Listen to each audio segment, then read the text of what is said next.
And good afternoon, everybody. Juan Fernandez, along with Amy Johnson, Mike Rogers on the desk, Desmond Shaw up in SkyCal. We are following this breaking news here, a pursuit of a suspect with a deadly weapon. Let's go up to Desmond Shaw right now. Desmond, where are we here? It looks like Vineland and Irwin, huh? Desmond, can you hear us? Yes, I got you. We are right by Van Nuys, or rather Burbank Airport, southbound on Vineland, getting into North Hollywood. Now, this is a really, really crazy pursuit with a suspect that might have been reckless DUI. We had also heard that there may be a weapon in the car, possibly a gun. This person is totally crazy. They've already crashed several times. I believe that they bumped into a police officer's vehicle, so that makes it an assault with a deadly weapon on a peace officer. And then they crashed into a couple of other vehicles as well. We heard that those people are expected to be okay. Wasn't a very serious collision. There was a couple of other close calls with law enforcement as well. It's LA County Sheriff's deputies from the Crescenta office that have been in pursuit of this as we get into rush hour traffic now during holiday season out here in North Hollywood. We could also have a lot of people walking around, blowing through red lights. Really, really crazy stuff here. An extremely dangerous one here in the San Fernando Valley. Juan, Amy, and Mike. This is so tough to watch as he goes in those center areas so close to other cars, people unsuspecting that this person is going to be barreling down the street going at such a high rate of speed. And we also talk about, so often at night you can see people coming a little easier because of the headlights and all the lights and sirens that are heading your way. But when it's light like this, it's harder to see all of the commotion headed your way. So it's just so dangerous. And to have seen this driver going so much faster and just blowing through those intersections. It's so no. Oh, another side swipe right there. Yep. Yeah. I mean, this is at least the third time now that this has happened. I mean, just so unfortunate for those people there. I mean, they're going to be okay. It didn't look that serious, but definitely going to be shaken up and going to have, an insurance thing to have to deal with during the holiday season. It's awful. So, this person just insanely desperate. No regard in any way, just whatever they have to do to try to get away. So now we're coming up to Vineland and Lancashire. Extremely complicated intersection right here. Look at this. Could have gone head on with the vehicle as he goes right through this weird. It's going to be really, really dicey. Again. Oh, jeez. Wow. We could have lost control right there. Still controlling the vehicle. Oh, boy. No, he's going to wipe out. He's going to wipe out. Yeah, you can't. The vehicle just cannot handle all the abuse that he's been having here. Fishtailing all over the place. Well, now he's got his hazard lights on. Let's see if they're finally going to surrender. So they already did a fake out once when they went to pull this person over. He stopped like he was going to give up and then ended up taking off instead and caused this whole pursuit. Sheriff's deputies right here. They have their helicopter overhead as well. Vineland, south of that intersection at Camarillo. I had a feeling that was going to be really difficult for this suspect. Out with weapons drawn. Let's see if they want to cooperate this time. Yeah, they're not going to be playing around with this now, Desmond. When you add the aspect of reckless driving, DUI, the fact that he already hit several cars, including officers, this is somebody who they definitely want to get into custody right here. And what's interesting, it wasn't until that final hit that we started to see the driver lose control of his car. We have our Mike Rogers on the desk. He's also monitoring what's going on. Mike, what's happening? Yeah, I was just talking to the Sheriff's Department about this to try to kind of narrow down that want. This did come out as a person reportedly to have a weapon. It's unclear when that all went down. 245 on a police officer, that's assault with a deadly weapon. That is for the collision with the cars. And to top it all off, there is that reckless DUI, which is, kind of what was in play here at the beginning of this. And again, these are deputies from the Crescenta Valley station. I can tell you, and Des, I think you'll agree, this is a very unusual, it looks like airbags are deployed, but a very unusual office of the Sheriff's Department to get involved in a chase. We don't really hear chases come out of Crescenta Valley very frequently at all. And it looked like that car also had Florida plates on it, which may be giving them a little bit, as that replay on the right side of your screen, maybe giving them also a little bit of a hard time figuring out who that true owner is, if it's stolen or anything like that. But the rear axle, the rear tire is definitely disabled now, and now you've got the airbags to contend with. But the airbags are going to make it harder for deputies, if anything, because now the deputies can't really see inside of the car to get the full picture of what's going on. It doesn't help that sheriff's deputies are not in their area right now either. This is LAPD's territory.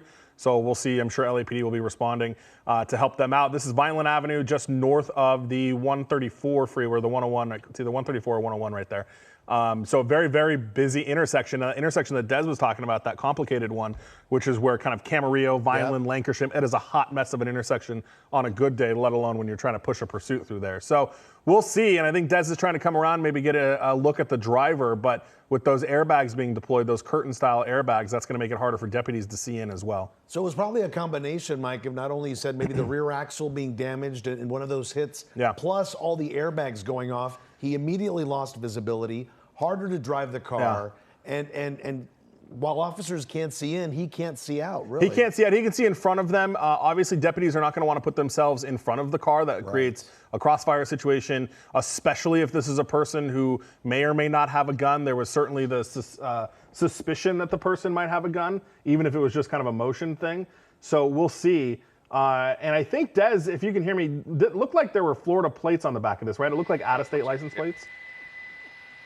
I believe so, yeah. I did see that when we were on the rear of the vehicle. It definitely didn't look like it was from California. I wonder if this is just a rental car. Glance at that. Trying to get the, yeah, well, possibly. This is a Ford Taurus, too. This is kind of prime rental car, design or model of vehicle, I should say. One of the late model Tauruses. So he's sitting motionless in the vehicle. I mean, all those airbags deployed. I mean, it didn't look like it was. I mean, it was obviously serious for the people involved, but it didn't. I didn't think that it was so serious that it was going to deploy all of the airbags. So I'm sure very, very shaken up in there, possibly injured. Not sure, but really started losing control of that vehicle once they got sideswiped by that vehicle going through the intersection with the red light there. So. Okay, well, we see a little bit of movement there, so they're definitely conscious. I saw the hand moving around the steering wheel there, but, I mean, let's see if this is going to turn into a standoff, because so far this suspect has zero interest in surrendering. And before those airbags went off, Des, there was only just the driver in the car that you could see? I believe there is just the one person in the car. I haven't seen any other movement from the passenger seat. It looks like that's empty. So unless there was someone in the back seats, which now are obscured by those side airbags as well, we believe that it's just the one suspect in the vehicle. And Desmond, just to give our viewers a better shot there, I know you're kind of opening up the shot a little bit. This is Vineland, just north of the 134. Is that what we're looking at? Yeah, Vineland and Hortons, that's, basically between Camarillo and the 134 freeway, right before the interchange with the 134 and the 101. Yeah, Vineland and Hortons. Very busy. One of the main thoroughfares here in North Hollywood right now that's completely blocked as we get into afternoon rush hour. And, let's see. Some of these we have seen, a lot of times if they don't give up very quickly, they like to drag this out, as long as possible. So if this suspect doesn't want to give up shortly, this could turn into a long playing affair with Bearcats, armored vehicles and the Special Enforcement Bureau. We'll see. Hopefully not, but right now the suspect just kind of sitting here in a stupor, refusing to surrender. And we've been talking about 3 minor collisions on the road. With that last one we just showed our viewers there, you could see that car just hit right at that back tire there and really just disabled the vehicle. So it was a combination of things, right, Mike? Yeah, and I was just going to mention too that they did roll LAFD city fires on the way for that traffic collision. So they've got it dispatched right to this location. I assume they'll go back and check on that person further up in the intersection first, obviously, while law enforcement tries to deal with this situation. But and I believe that there was another crash when he was up in the Sunland Tahunga area as well that it looks like LAFD may have responded to also. So, thank goodness none of these crashes have been very serious. I mean, of course, they're serious to the people involved, but, nothing where anybody's trapped inside of a car or things like that. But you can see the way that car hit the rear end of the suspect vehicle was just enough to keep it from really being able to be controlled and to keep moving. And now we're just kind of stuck here. Yeah, and then he hit the center divider there, too. He hits the back left tire there, and that's finally when he started to roll to this stop here. So he's very close to, if he's heading northbound, Mike, as we were talking about, he's getting closer to that kind of like a 5-point intersection that we were talking about, Lancashire, Vineland, Camarillo, exactly. So that's a very busy area of North Hollywood right there, so you might want to avoid this while officers try to figure this out. I'm sure all areas around this car, not only in front but in back of the car, is going to be cleared out until they get this suspect in custody. Reckless DUI, we know for sure, The deadly weapon would be the car. It's not that he has a gun. Well, no. So it's two-pronged there. So they are saying assault with a deadly weapon on a police officer, and that was because of the use of the car the first time he stopped, which was just north of the Crescenta Valley area. Okay. But then in addition to that, they also have suspicion that he may be armed with a gun. That was some of the original radio traffic was a 417, which is a person with a gun. I was trying to clarify with sheriffs what played into that, if somebody actually saw it, if he made a threat, if he made a motion. Just because that is initially the kind of suspected crime here doesn't necessarily mean he has one or that anyone has seen one. He could have said, I have a gun. He could have made act like he a does, motion. of course, have Right. one, right? Yeah. Exactly. So that factor in it is really going to make them not want to get too kind of aggressive with how they're trying to pull this guy out, especially because they can't see in for a good chunk of the car. They're close, though. Yeah, Look how close they are to the back of the car there with guns drawn. Go ahead. Sorry, I was going to ask Mike, did it sound as though they knew who the suspect was that they were dealing with at all? We didn't get that indication. It didn't sound like that initially. And again, those are Florida license, or at least out of state. I'm pretty sure there are Florida license plates on it, which would, make a lot of things difficult for them, especially if this does end up being like a rental car situation. Then, they can figure out who the rental car company is, but then they're going to have to call the rental car company and figure out who rented it, leased it, whatever. So that process takes some time. It's not as simple as running the plate and getting the registered owner. So those kinds of things are what they're dealing with, and we'll see if it ends up being a rental car or if it's just somebody with out-of-state plates. Well, thank God nobody was seriously injured, right? I mean, several accidents and side swipes, but those intersections are busy. Even today coming into work, I noticed that the traffic is a little heavier. There are a lot more people maybe already on holiday break. Yeah. Yep. So it's a good thing that no one was injured here. But again, a standoff right now with a suspect who may or may not have a gun, who already hit an officer with his car, an officer's car, right, Mike? Right, yeah, that was the deputy's vehicle. He originally stopped, and I'll go back and try to find the exact address of where that original traffic stop was. But, so if people don't know, the Crescenta Valley area covers, Altadena, that's all kind of out of the same office, a little bit north, La Crescenta, Montrose, like just north of Montrose. That's all covered by the LASD's Crescenta Valley station. So from there, he kind of took Foothill Boulevard, went north into Tujunga, Sunland Tujunga, and then I believe he stopped near the 210 freeway. That's where they tried to make a felony traffic stop, and he did stop for a period of time, and then he continued on and then came down into onto Vineland, and here we are now. And Des, I was going to ask, this is a sheriff's operation, but we're in LAPD's area. Do you see LAPD anywhere? Are they helping out with traffic control or anything? I mean, I see those 3 deputy vehicles right there. Yeah, we'll widen out a little bit and look if they're helping out. I definitely heard some communications going on between sheriffs and LAPD earlier when this pursuit was still active. I'm not seeing any LAPD units, though, at the moment.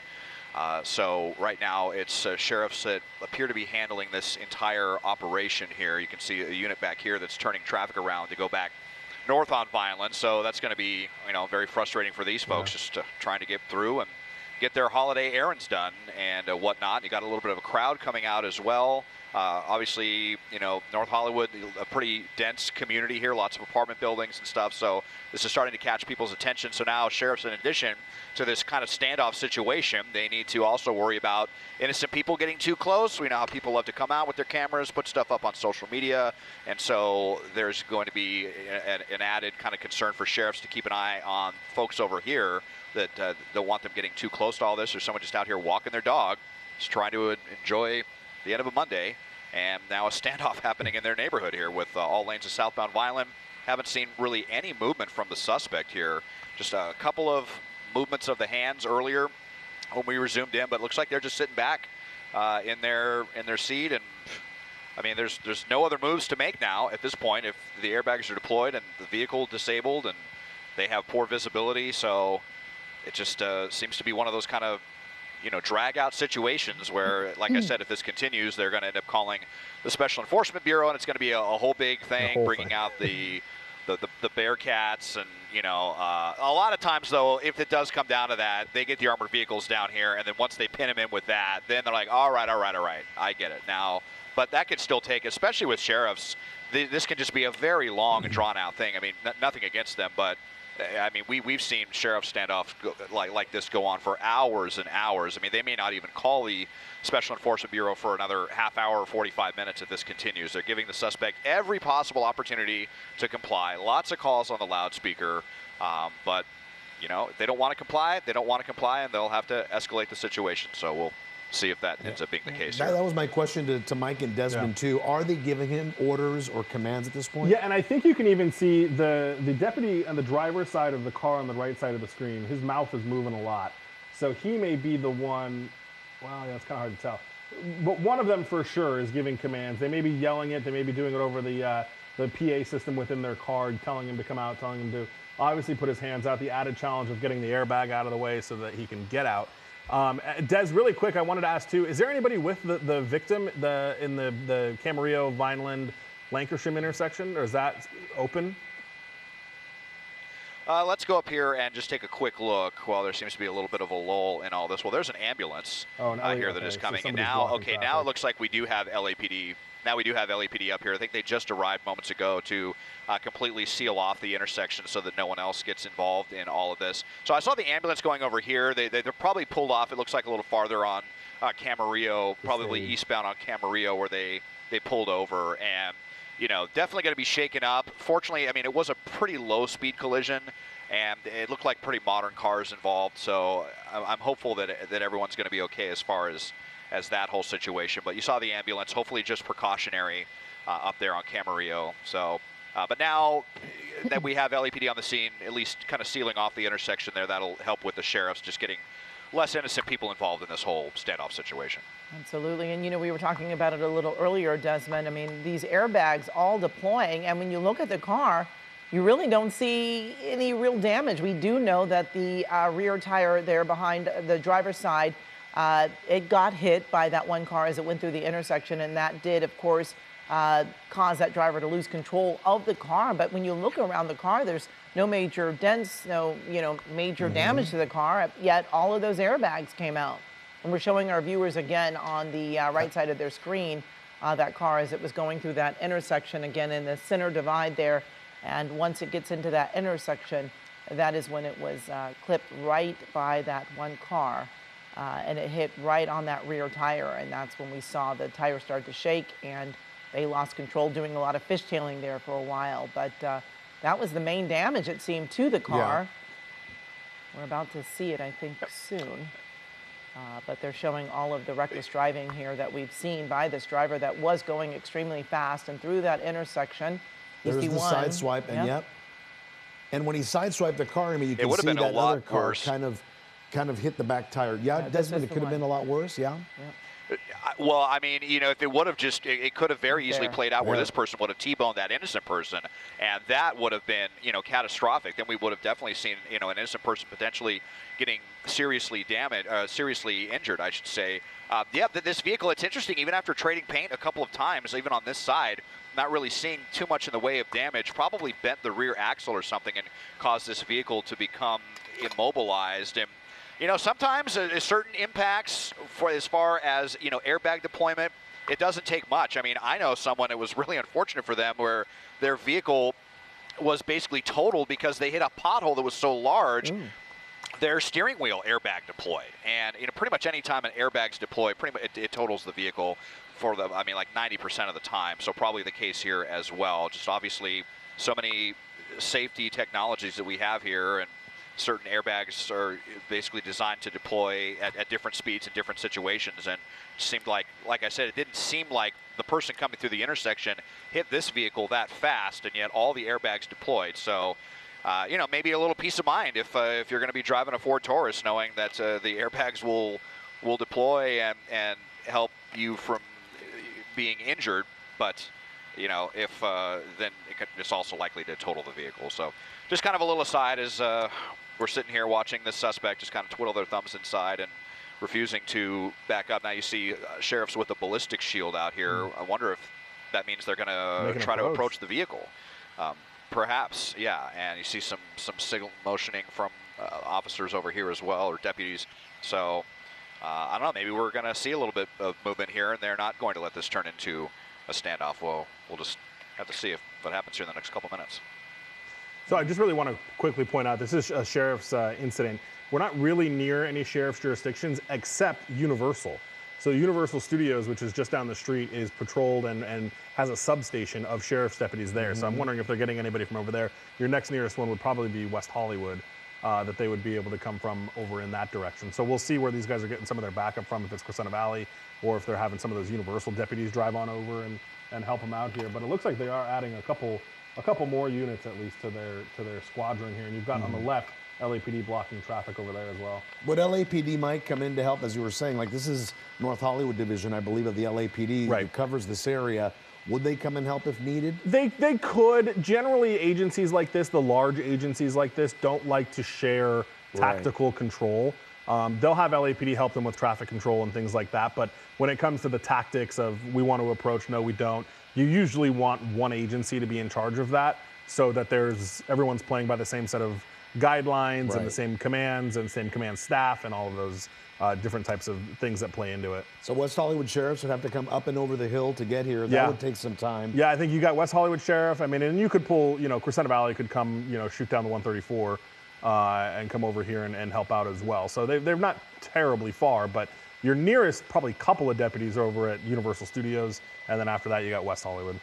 So this will take a while, too, to get them over to this location. Not far, obviously, just up the road, but then again, you might leave the Universal Studios area without law enforcement present there. All right, we're watching this unfold right now. This is on Vineland and Hortense, just north of the 134 freeway. We have someone behind the wheel here who was wanted for reckless DUI driving. We understand that he hit another officer with his car. There is word that he may or may not have a gun. We're operating with the knowledge that he possibly does have a gun. And we saw many times during this pursuit, the driver sideswipe several cars before finally getting to this location here, where the car basically lost the ability to drive once one of the other cars that hit him hit the back tire. He lost control. He then hit the center divider there in the area before finally slowing down and coming to a halt here.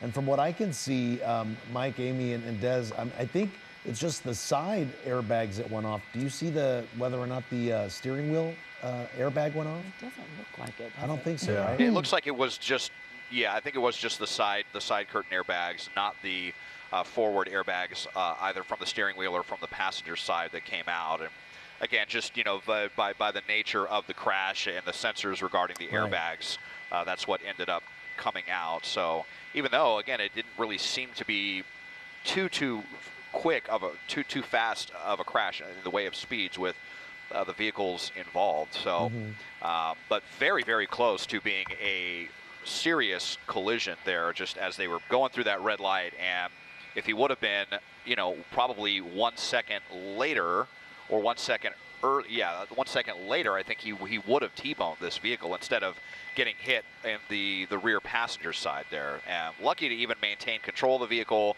And at least they stopped when, it seemed like the vehicle just didn't have the capability to really drive anymore, and that they weren't trying to push it even harder down, past the 101 through other busy intersections at Riverside, at Moore Park, or down to Ventura Boulevard or something like that, where you're going to have people out there walking around. So, as unfortunate it is for the people that are going to have insurance nightmares to deal with during the holiday season, at least don't believe anyone is seriously injured in this.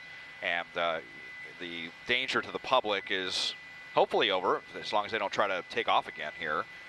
Just a very annoying thing for anyone trying to go southbound on Vineland right now, and certainly aggravating for the sheriffs, who would just really like to get this wrapped up and get this person in handcuffs and get back to the Crescenta Valley. Yeah, and Des, it doesn't seem like there's a lot of movement from that driver. We saw their hands moving around on the steering wheel a little earlier, but it seems like they're sitting in that car very calmly and not moving much at all.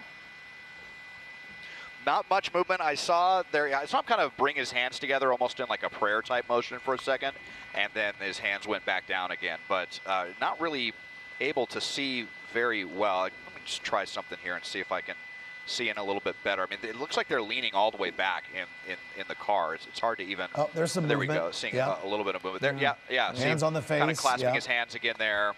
Yeah. You know, is he on the phone with someone right now? Is he just kind of talking to himself? You know, could definitely have some mental issues going on right now. And, you know, this was suspected DUI, reckless DUI driving. So is that a factor as well? Are they under the influence of something that is kind of causing them to act the way that they are and just kind of refuse to acknowledge the reality of what's going on? Just sit in the back of the seat as though nothing is happening, but there is quite a bit happening. Indeed it Sheriff's is, deputies Desmond. would love to get this over with.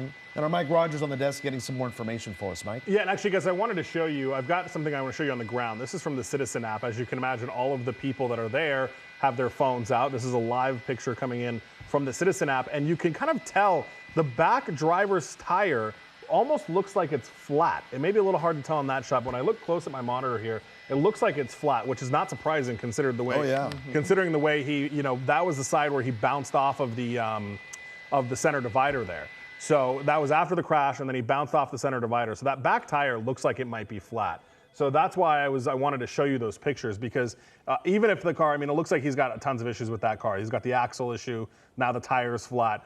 So lots of different things that they're trying to contend with here. I am a little surprised, and it may be because of the fact that he allegedly, potentially might have a weapon. Sheriff's deputies are usually pretty quick to toss down some spikes on the front of the tires if they're in a standoff like this, so the guy can't keep going.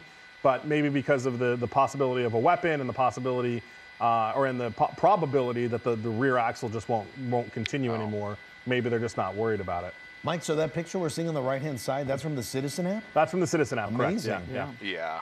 Oh, Well, okay. people are close to this car. They were able Right. to get in there and get some good images. And we can also see behind these cars, those other cars trying to get through. We just saw someone walk through that shot there. So this is a very active intersection. A lot of folks use this thoroughfare to get through. And, you know, almost 4 o'clock in the afternoon on a Monday, a lot of folks are out and about, as we were talking, doing some of that holiday shopping, just getting off work, running errands. And so now they're being diverted to other areas, but we do see people are relatively close to that intersection. They are close, just across the street from what's unfolding here. You see the sheriff's deputies.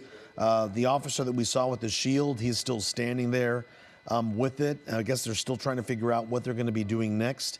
And it looks like, Mike, I see some officers in what looks more like an LAPD uniform. You think they're doing traffic out there? Yeah, they are. They've got the ones that are further in the back. Those are the LAPD black and whites that are blocking off Hortense there. And then you've obviously still got the sheriffs right behind them. So, you know, that'll be the kind of the game that they'll run, is LAPD will handle all the perimeter stuff and, you know, and make sure that people don't get anywhere close to that. And the sheriffs will probably retain tactical control of the situation. What's interesting is they're not keeping any of these people away from the area. If this is somebody who's armed, you know, the camera there with the Citizen app, we saw a bicyclist with a GoPro camera on his head. They're in the area. They're not being asked to stay too far away. So I'm wondering if officers are getting a better idea of what is going to be happening here, unfolding here, whether or not this driver is going to eventually give up. We did see him kind of clasp his hands, touch his face, look a little agitated from Desmond's shot there. And from Desmond's shot there, we can see they've already put yellow police tape across Hortense, so they don't want anybody crossing through there. And again, obviously, traffic is not being allowed to go either north or south there on Vineland. Well, and as you know about the valley, there's so many little inlets and outlets and a jillion different places for people to kind of access Vineland here. So it'll take LAPD a second to try to stop all of those different little spots where people can pop out and potentially watch this. Excuse me, and especially on Vineland, just a really terrible place for, you know, this kind of to come to an end here because it's such a heavily traveled area, especially right off the 134. And Vineland has exits on both the 134 and also the 101, depending on the 170, down, how you're moving through the valley. So this is definitely going to affect some afternoon traffic. If you know someone who takes those exits, you might want to let them know to perhaps take Cahuenga. I know Cahuenga a little farther down. You can get away. Even Lancashire, you could take Lancashire and come up there. Or Cahuenga to get away from this trouble here, because no idea when this is going to come to an end, when the suspect's going to come into custody, and then there may be a wait for a tow truck to get this car loaded and taken away. Right. I was also going to ask Des, Vineland closed on both sides, right? Are they shutting down the off ramp there at the 134? Oh no, that doesn't. You can't get off there. Oh yeah, you can.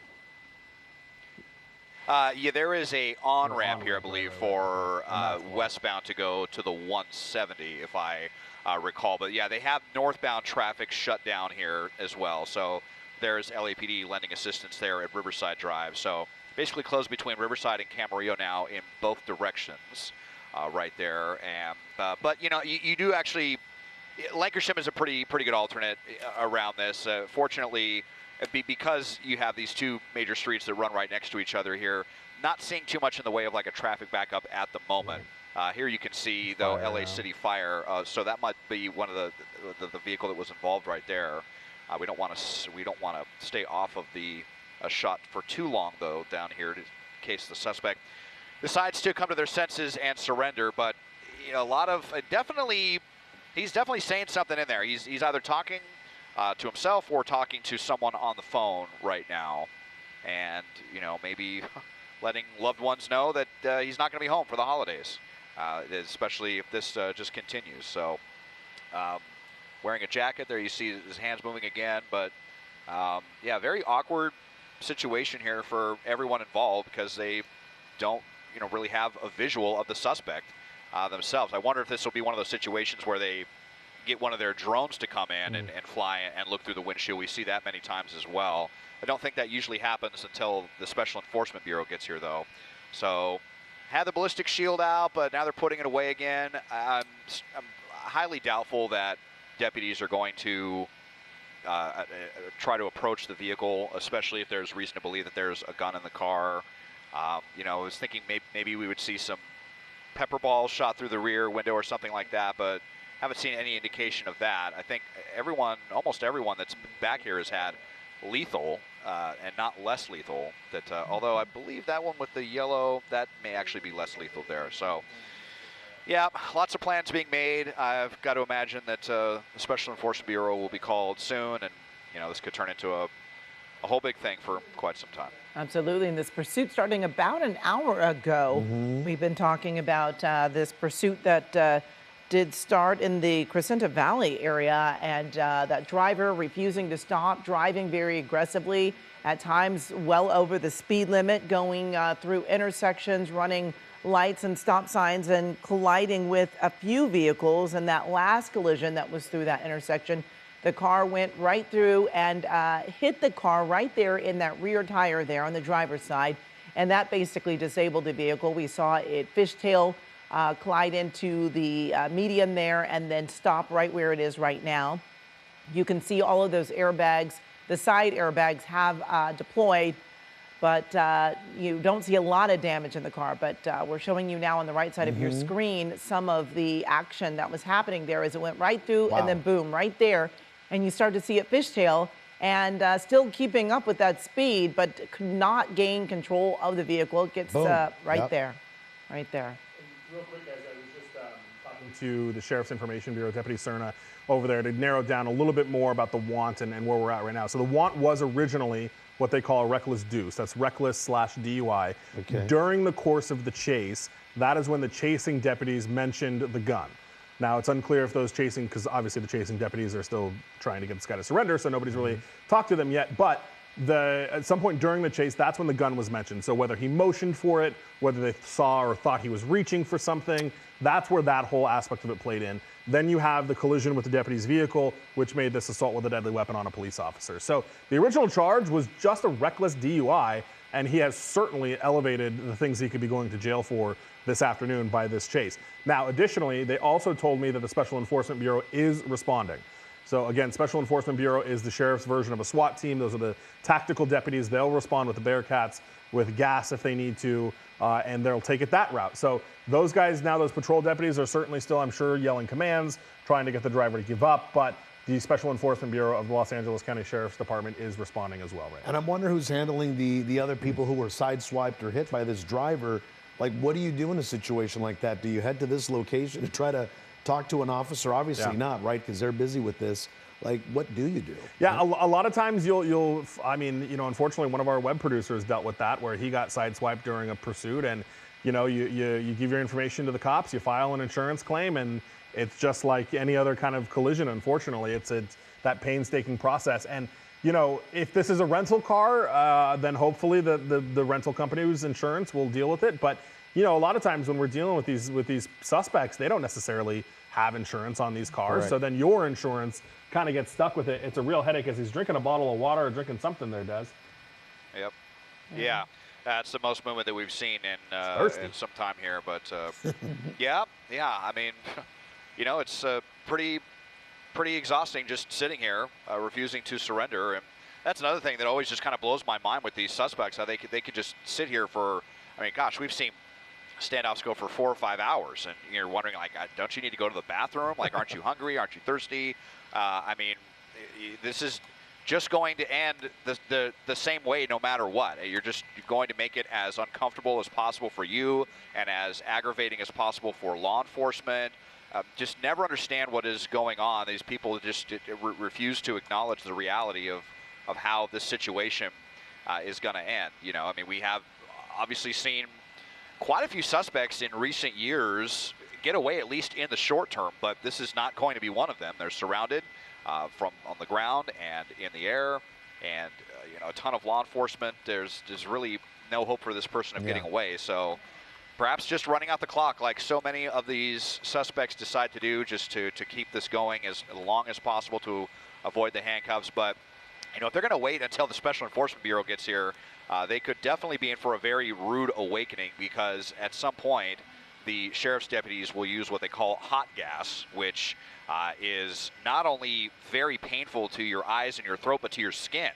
It actually gives, you know, the burning sensation on your skin. It's a really, really awful thing. And so is it really worth dragging this out for another hour or two to not be in handcuffs, as opposed to ending up in handcuffs and having some extremely irritating and or painful things done to your body and your respiratory system? Just never understand with these suspects why they just want to drag this out the way they do. So here we are at a standstill at almost 4 p.m. You're watching an earlier version of KCAL News at 4. We've been at this pursuit here for quite a bit now. My question is, Mike or Des, maybe you know, or Amy, can you still open the driver's side door after the airbag has deployed? Because my guess is maybe they are giving him commands, and if he can't open the door, that would be a reason. If he doesn't want to open a door, that's another. Yeah, I'm pretty sure that the door would still open, because those airbags are like in the B pillar up above the window. I believe that's usually where they're installed. And you know, once the bag deploys, I mean, he should just in theory be able to kind of move it aside and open the door. So I don't believe that would be a legitimate excuse for the person, or you know, if they could roll down their window or say something, but we haven't even seen a window come down or anything. So my guess is he doesn't want to come out kind of the car. Well, and he's certainly not trying. I mean, sorry, Des, go ahead. No, go ahead, Mike. I was just going to say, those airbags aren't tethered to anything at the bottom. He could certainly lift it up and look out the window if he wanted to, or try to have some communication with deputies. That just doesn't appear to be what he's interested in. He could also flip his head around and look at them through the back window, because the back window is unobstructed. And you guys, I just wanted to share with you, because I think the average kind of viewer, or the average person that is could find themselves in this situation is not the person that's behind the wheel, but the person or the people that have been sideswiped throughout the course of this chase, and just kind of what a nightmare that is. I got permission from one of our colleagues, Matt, who dealt with this. He was sideswiped by a suspect on the 101 freeway during a CHP pursuit. In that situation, that suspect got out of the car, was taken into custody. He still had to wait on the side of the road for 2 hours, but because law enforcement's got to finish their investigation with the suspect before they'll come deal with everybody who was involved in this. And in this situation, we're in a standoff, so that person's waiting forever. And then that person didn't have any insurance, the suspect that hit him. So, you know, Matt had to pay his full insurance deductible. And hang on one second. All right, everyone, this is KCAL News at 4 o'clock, and we continue to follow breaking news. You're seeing it right here. A wild pursuit comes to a crashing end. Here we're going to show it to you again, and as Standoff continues here in North Hollywood. This is that intersection where that car then hits it. Assignment editor Mike Rogers is at the desk with more on the dramatic turn of events and what we know about that suspect. Mike? Yeah, so I'm going to ask you while I talk, we can go back to those live pictures from SkyCal here. But yeah, this all started with the Crescenta Valley Sheriff Station. This was a DUI suspect, DUI/reckless driving suspect that they were trying to take into custody. They then took off. They stopped on along Foothill Boulevard near the 210, we believe.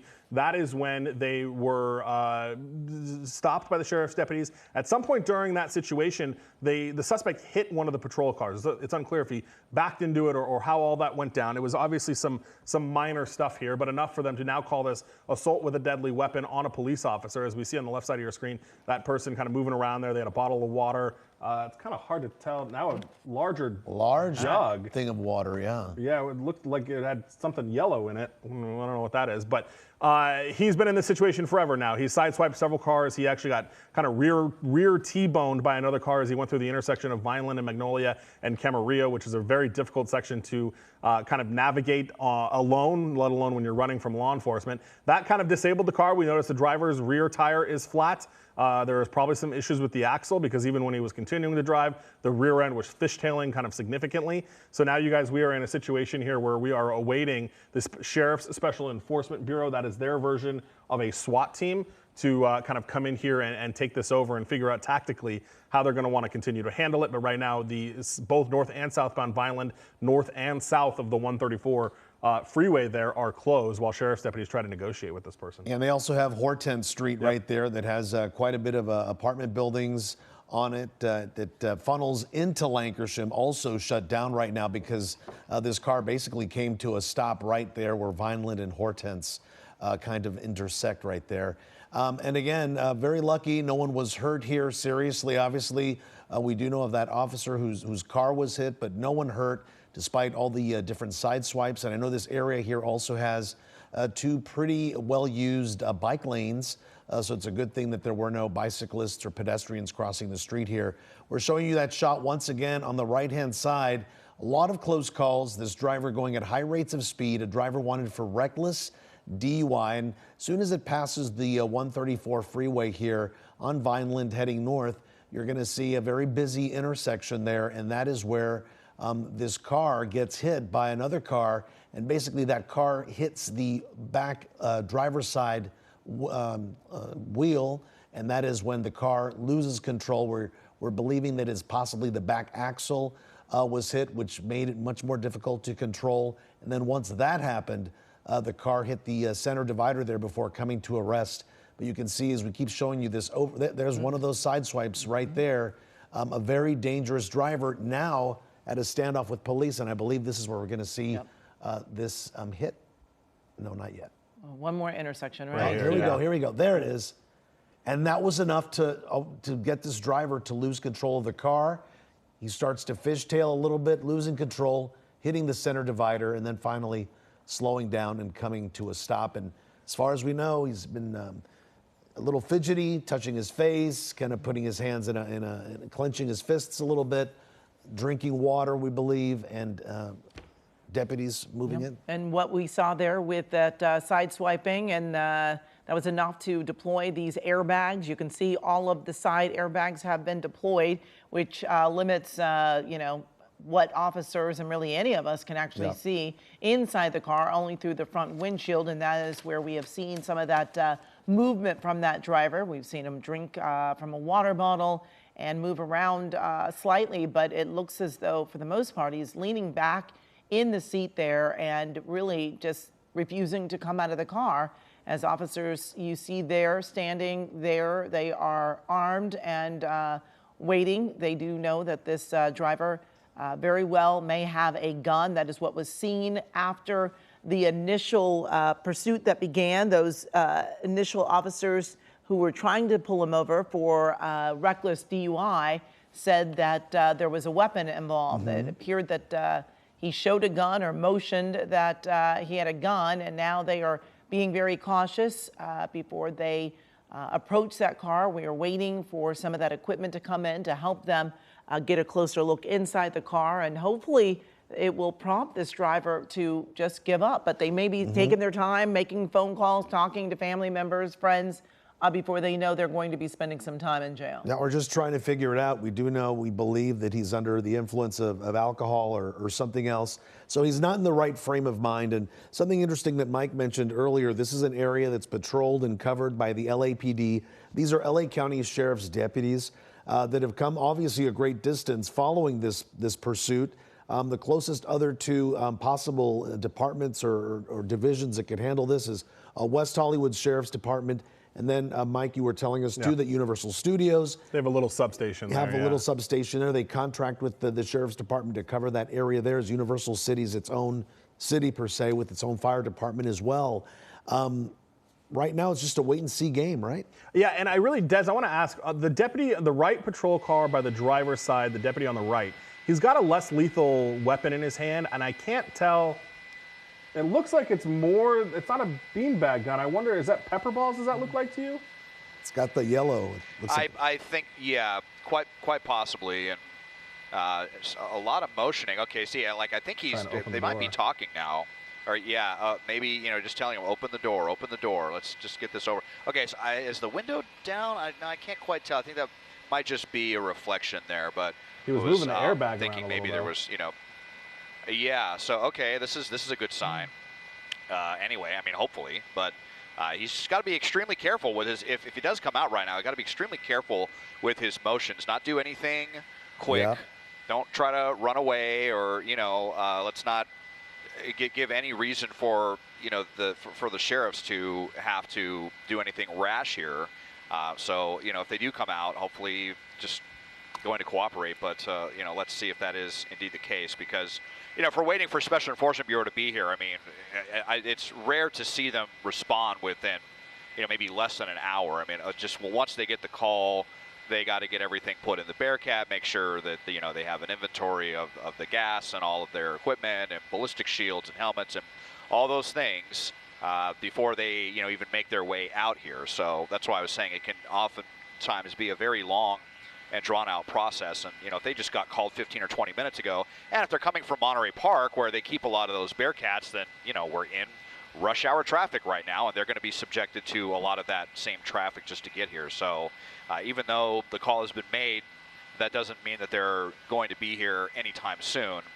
And well, let's just kind of double back in and see. I mean, are seeing some movement here from the suspect, but certainly more. I don't know. Maybe they are having trouble moving the airbag out of the way. It did seem like we were seeing a little bit more movement of that driver there for a moment there, Des. But again, it appears that he's leaned back, and we're not seeing as much of him now.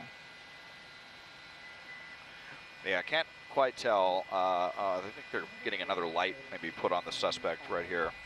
Yeah, they got their front light on him here. By the way, the helicopter had to leave because they've been on the situation for so long that they were starting to run low on fuel. So they have left. They do not have any air coverage at the moment. They did say that they'll be back, so they're going to go get some fuel. Probably just over at Burbank Airport right there, I would imagine. Just a stone's throw away from here. So, yeah, I mean, they've been in this, you know, kind of tense motion here with their weapons drawn for quite some time now. Yeah. And just trying to get this over with, but there's just no budging yet from the suspect. Can the less than lethal break through a car window? Yes, it definitely can. We've seen it in the past before. A lot of times they might shoot like a beanbag through to break the glass then shoot some pepper balls in after. I'm not sure if the pepper balls themselves are capable of shattering or breaking through the glass, but here we're seeing some movement there again.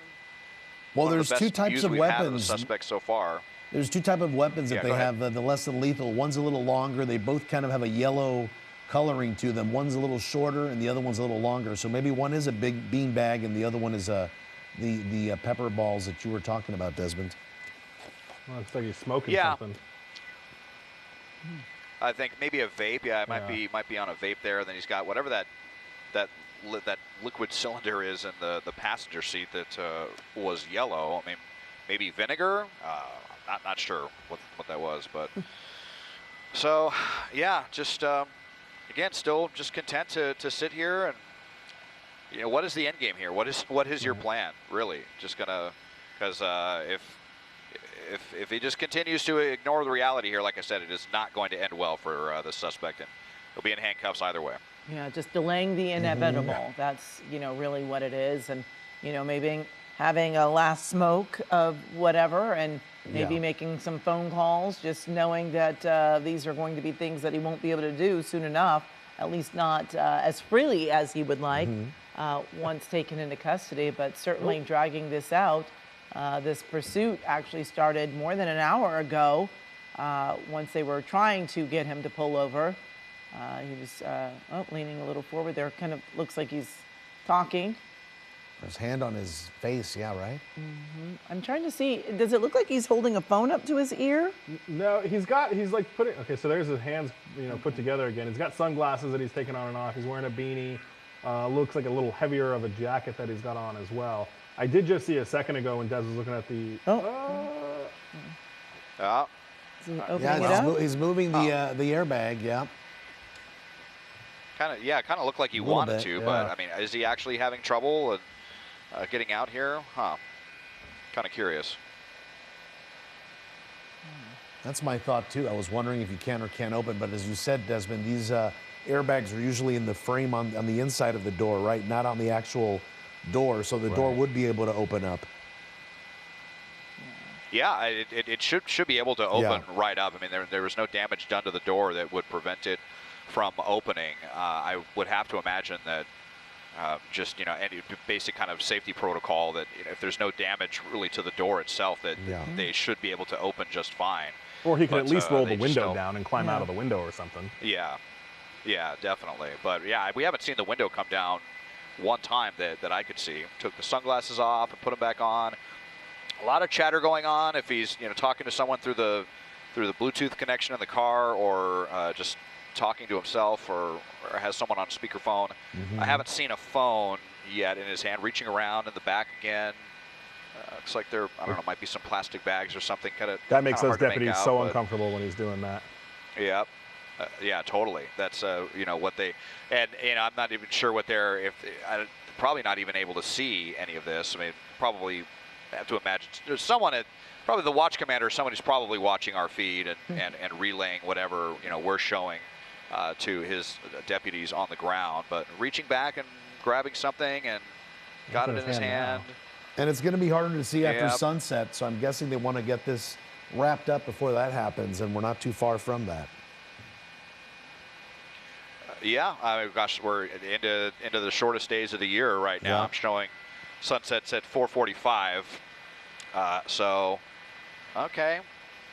Peering through, looks like maybe he just lifted the airbag up and is looking through the window. So this might be the best view that deputies have had of the suspect. Very brief one there. That he's lifting it up back there with the less lethal. Got a little peekaboo there from the suspect, but and now they're exchanging words, and just so frustrating for them having to deal with this. Mike, you were saying that the sheriff deputies usually act a little quicker. Maybe a reason why they haven't done so, or is it? Well, if they've got that reason to believe that there was the weapon involved, I think the sheriff's deputies, CHP we've seen for sure go in there and rip somebody right out of a car. Sheriff's is not too far behind that if they think it's safe enough to go and kind of yank the person out if they do. But there's so many things working against them, visibility being a huge one. They can't see, through the sides. I believe they should still be able to see through the back. There shouldn't be any airbag obstruction through the rear window. But not being able to see right through the side of the car, the fact that they think he may have a weapon involved as well, even though the want was, the original want was fairly minor, right? It was just a potential, I don't want to say DUI is minor, but that's not a violent crime, that's not a robbery, that's nothing like that. So to escalate this from potentially reckless driving or DUI to now they think you have a gun and you've allegedly assaulted a deputy with your car, to felony evading, and now you're in this long standoff. There's obviously got to be something else going on here that this person is not interested in giving up. And several hit and runs, right? All these are considered hit and runs. Right. When you don't stop and you create an accident. I think at least, two or three that we saw, and I think there were some more even before that. I think it's 3 in all. Right. Just kind of hunching over the wheel here and back and forth, and Yep. Boy, sure wish we had audio inside the car, wondering what the suspect could possibly be saying, and clasping their hands again. And I mean, we just so many of these situations we've dealt with standoffs. These people just have some, serious mental health issues going on, or drugs involved as well. And the fact that this was suspected DUI in the original want that helped initiate all of this.